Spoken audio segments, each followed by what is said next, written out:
Alright, I have just unsubscribed from Avast.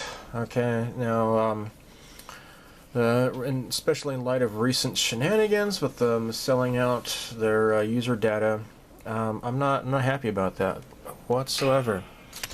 Now, I have been busy with my computer here, and unsubscribing in progress, it says. I guess it doesn't show my name, so alright, I guess I'll just bring this back up here. Okay, so I am sick of crap. I don't like crap. I'm not happy about crap. And so I have just unsubscribed from Avast, and so yeah, goodbye with that. Look at this. So it says a message from Avast CEO, and it says, I feel personally responsible, and I would like to apologize to all who are concerned. The only reason I am sorry is because I got caught. Blah, blah, blah. Frickin' blah. Burp, burp, burp, burp. So...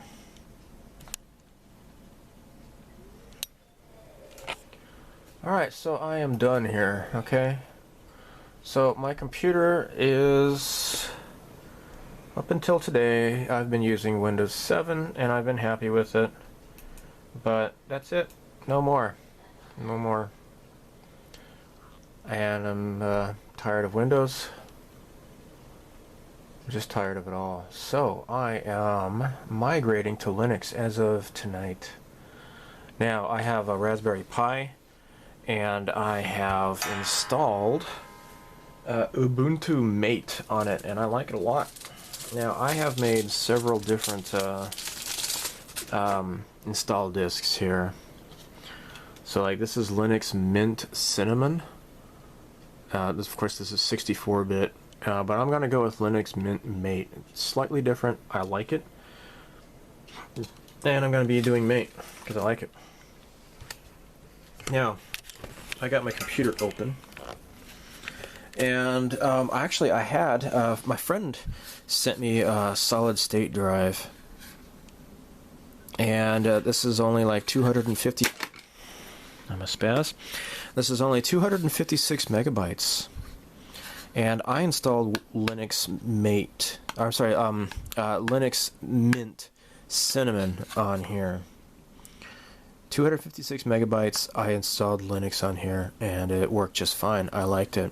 Only 256 megabytes. Now, Windows 10 is probably going to take like at least a few gigabytes, I'm sure. But I was able to run it off of a solid state drive. And I installed it in Japanese because I'm going to be, hopefully migrating my mom-in-law to Mint as well. Now, I just showed you, there's two. Oh, actually, there's another version of Linux Mint, and I can't remember what it is, but anyhow, I have Cinnamon, which is the most popular. It's just very much like Windows 7 and XP, if you like that. Mate is just a little bit different, and I like it. You can see, like, comparisons, screenshots and such. You can look that up if you'd like, but Mate is a little bit more Linuxy, I guess, but either way, the Mint is a derivative of Ubuntu, and it's just because Ubuntu became popular because it was the most it was very user friendly and widely supported, but Mint takes it just a little bit further. So I got my Mate disk here. Turn on my computer, boot this up, stick this in the drive, and here I'm going to keep hitting the F12 button. There we go.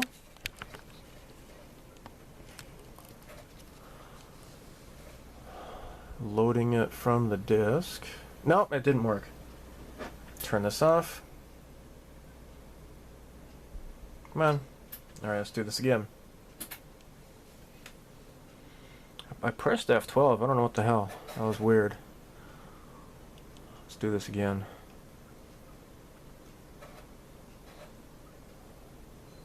So yeah, this computer's just getting slower and more sluggish. Not happy about it. And where's the boot disk? Where's the boot screen? I don't hear it going. Alright, nothing's happening. Turn it all the way off. Turn it all the way back on. Alright. Show me the BIOS screen again. Stuff sucks, you know? Alright. F12, boot menu. F12, boot menu. F12, boot menu. Load it up. Load it up. There we go. CD-ROM. That's what I want. So I got this desktop. I built this desktop about 7 years ago. Alright, Start Linux Mint. So you can choose. I'm going to do Start Linux Mint. And it says right there, Linux Mint 19.3, mate 64-bit.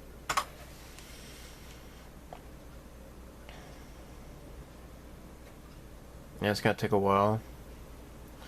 So, yeah, so, okay, I did do that Linux Mint Cinnamon install on that solid state drive in Japanese, just to see how much. I think maybe 90% of it is in Japanese.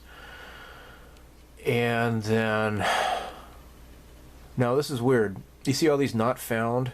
You get all these, like, it looks like error messages, right? And you're like, oh crap, it's not working. Don't worry about that. That was like the first thing that really freaked me out when I did this. I just saw all those error messages and I'm like, oh no, what the hell?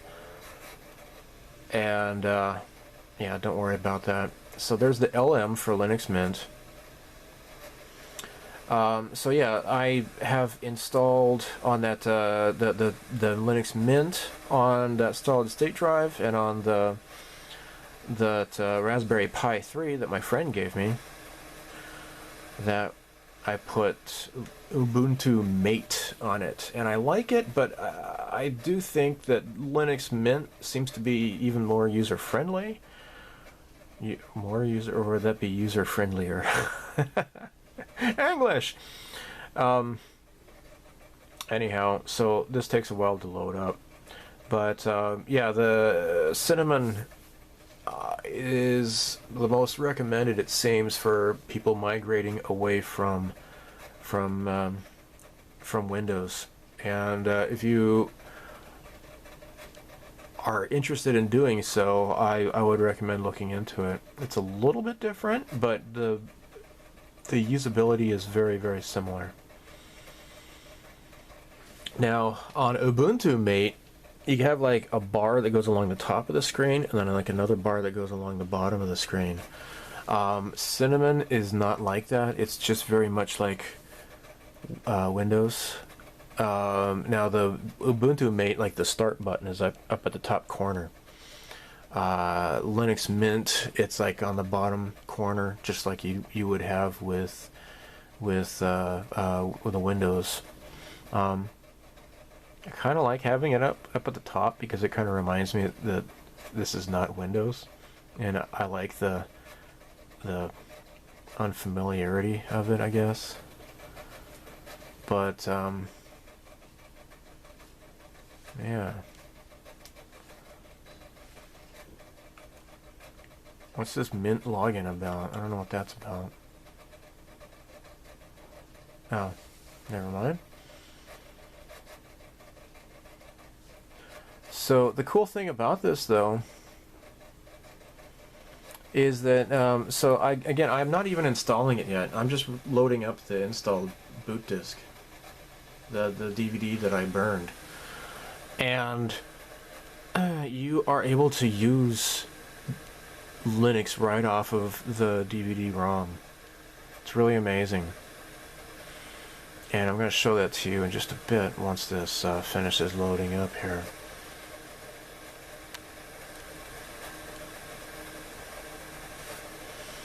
Okay, the bottom panel has emerged. Here we go.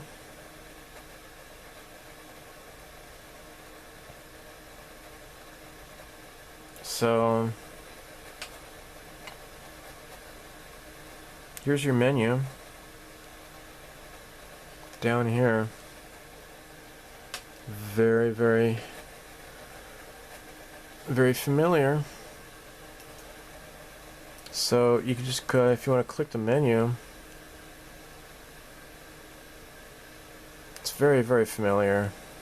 Now, if you want to just go straight to Firefox, start, browsing the web, you can do that. I was able to get into my Gmail account, and then I was doing a Hangouts with my friend using my webcam, and he does like Linux servers and such for a living, and he was kind of surprised that I was able to do all of that just from the CD-ROM, the DVD-ROM. So yeah, here you go. You can start using the internet.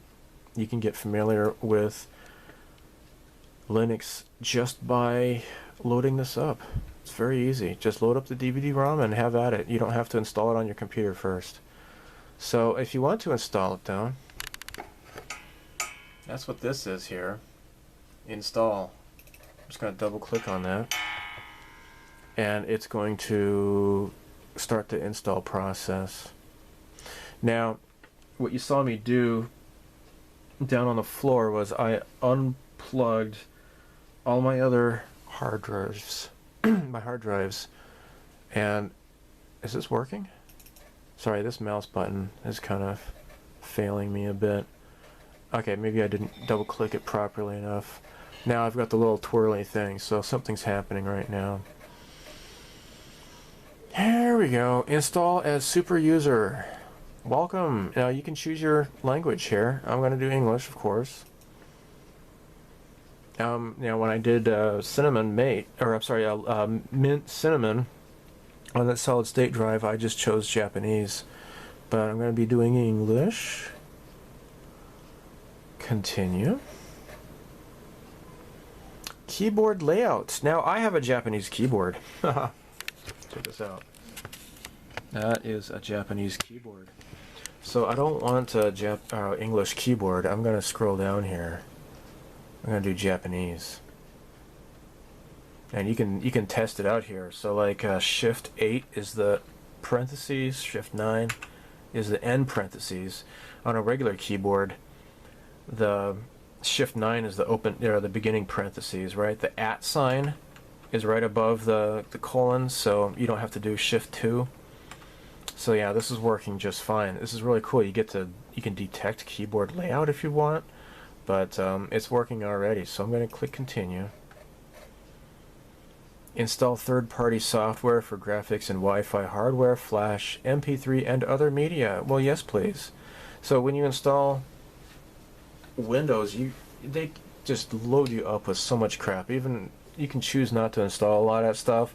Some of the stuff you're like, oh yeah, that sounds great, and then after you're done installing it, you totally forgot what you installed on there and you never see it again.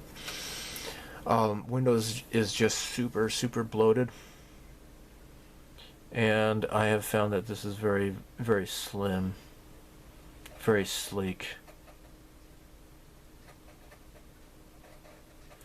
So I have chosen, yeah, here we go, to install it in English. Now it says right here, erase disk and install Linux Mint. Now I have backed up everything onto an external hard drive. I have a USB case for it. And if you want to, you could maybe partition and do a dual boot thing, I guess. I'm not sure which one you do. I'm going to do the first one here. And it says, warning, this will delete all your programs, blah, blah, blah. Okay, I've got it. Install now. I'm going to do this. Warning, are you sure? Are you totally sure? And then, yeah, continue.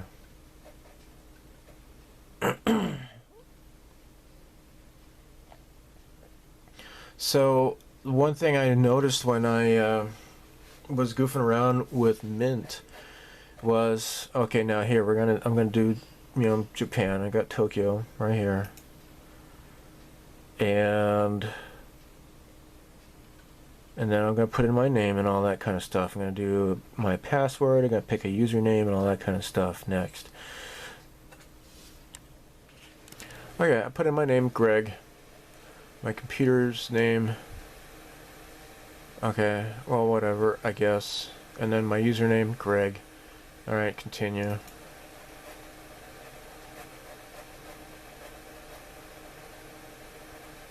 Now, we're going to require my password to log in. Oh, I should have done that and encrypt my home folder. I didn't see that until just now. But here I am installing it as a super user. Okay, so one thing I did was I installed Skype, because much of my social life depends on Skype. And I installed it and video wouldn't work. And I looked up that problem, and so many people had the same problem, and I had so many different recommendations to remedy that problem that I found online. But basically, the weekend that I installed it, now on my Windows, it had just installed a brand new version of Skype. And so when I wasn't able to do it, I remembered about that. With the Windows version had just updated, right? So Linux uses a package manager to download, and so I hadn't updated the package manager since, you know, the 19.3 version of Mint that I burned onto the DVD-ROM. And because that was an issue, it was looking to install an older version of Skype, and with the video wouldn't work. And then what I did though was I updated the package manager, and then it worked.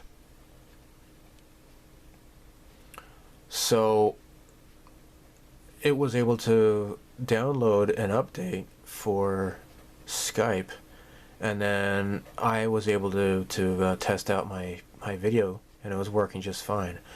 So these package managers in Linux, they work kind of like I don't have a smartphone, but you have like an app store basically, but you don't have to buy anything because Linux is free. That was pretty nice. You know, it takes away a lot of guesswork, and you don't have to worry about downloading something and then it turns out it's got like the stupid McAfee antivirus, which is actually kind of like a Trojan in its own right. And then you don't have to worry about accidentally installing the frickin' Halo 123 toolbar because you downloaded something that all you wanted to do was just download a WMA to MP3 converter software, and you weren't paying attention when you were clicking all the yes buttons, and then now you got the stupid Halo 123 toolbar on your web browser and you can't get it off and all that kind of crap. Linux is a lot more secure, and it's pretty nice.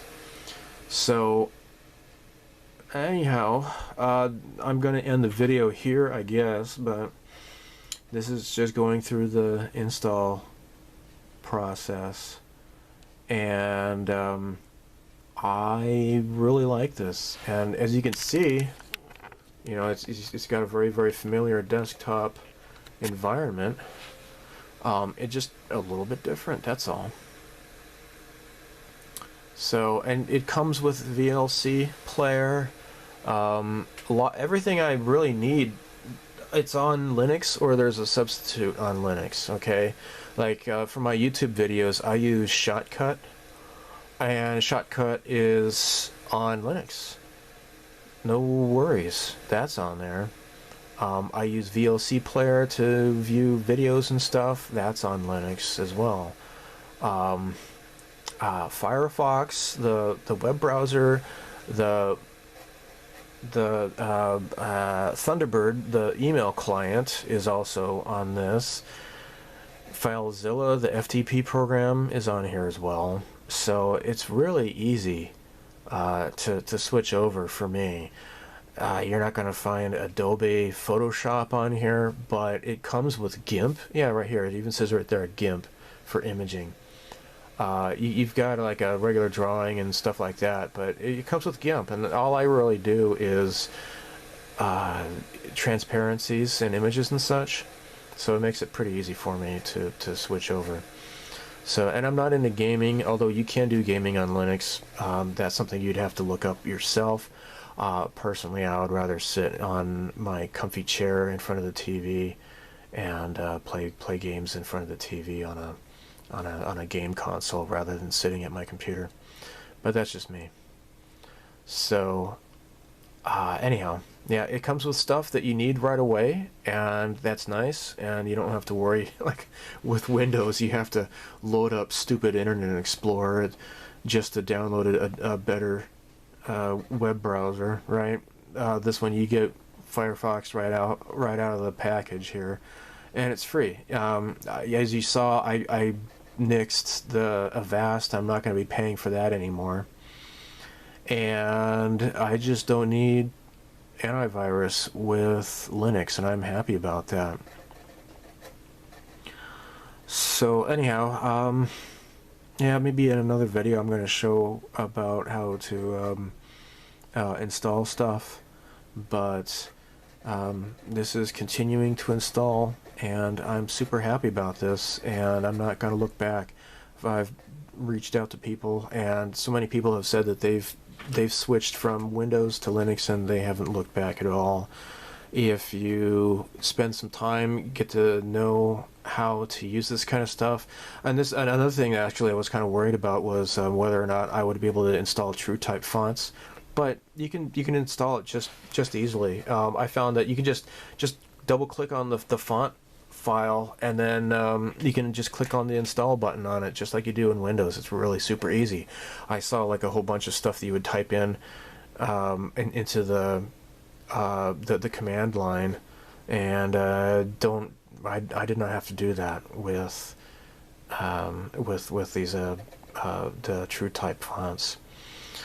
So anyhow, I guess I'm rambling so much, but this is pretty exciting. So I will do another video later on documenting my journey through migrating to Linux.